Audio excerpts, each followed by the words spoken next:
अब episode number 3 में हम देखते हैं कि रात को नेहा रेनू के कमरे में आती है और रेनू से अपने कमर की मालिश कराने के लिए बोलती है, क्योंकि ये अपनी कमर में दर्द बता रही है। कमर के दर्द का तो बस एक बहाना होता है। दरअसल यहाँ पर रेनू से अपने किसी दूसरे जख्म का इलाज करवाने के लिए आई है, लेकिन अचानक से इसका प्लान फेल हो जाता है, क्योंकि रेनू का ससुर रेनू को अपने पास बुला लेता है। आप सुबह को नेहा फोन पर किसी से बातें कर रही थी और इसको बातें करते हुए फोन पर 1 घंटे से ज्यादा हो जाता है, तो इसके हरामी ससुर को इस पर शक जाता है और ये इससे पूछता है कि तुमको बातें करते हुए काफी देर हो गई है, तुम किससे बातें कर रही हो।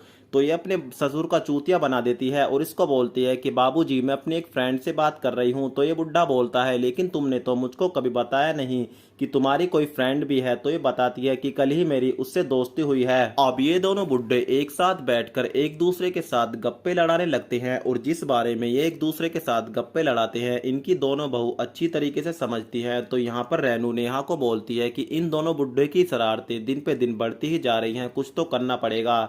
तो नेहा बोलती है कि तुमने ठीक कहा, तुमने तो मेरी मुंह की बात छीन ली और तुम टेंशन मत लो, इन दोनों को सुधारने का मेरे पास एक प्लान है। अब अगले दिन नेहा रेनू के ससुर को सबक सिखाने के लिए अपने बॉयफ्रेंड को डॉक्टर बनाकर इसको यहाँ पर बुला लेती है। तो रेनू का ससुर बोलता है कि मुझको डॉक्टर की क्या जरूरत है, जिस तरीके से बहू मेरी सेवा कर रही है मैं तो वैसे ही ठीक हो जाऊंगा। तो रेनू मुस्कुराकर बोलती है, बाबूजी ऐसा नहीं हो सकता, अब आपको सेवा की नहीं एक डॉक्टर की जरूरत है। अब डॉक्टर साहब बाबूजी को बोलते हैं कि बाबूजी अब आप बिल्कुल भी टेंशन मत लीजिए, क्योंकि मैं अब आपका ऐसे इलाज करूंगा, आप 1 हफ्ते में ही बिल्कुल ठीक हो जाएंगे और अपनी बहू को भी भूल जाएंगे। उसके बाद दोस्तों रेनू मन ही मन खुश होने लगती है, क्योंकि ये भी जल्द से जल्द इस बुड्ढे से अपना छुटकारा पाना चाहती है। फिर ये डॉक्टर साहब को बोलती है, डॉक्टर साहब आप अपना बैग लेके मेरे साथ आइए, मैं आपको आपका कमरा दिखा देती हूँ। अब इस बुड्ढे का पूरी तरीके से पारा गर्म हो जाता है और ये अपने मन में सोचता है कि अगर घर में किसी को बुलाना था तो लेडी डॉक्टर को बुला लेते, कम से कम उससे इलाज कराने में मुझको मजा तो आता। उसके बाद दोस्तों वेब सीरीज का एपिसोड नंबर 3 यहीं पर समाप्त हो जाता है।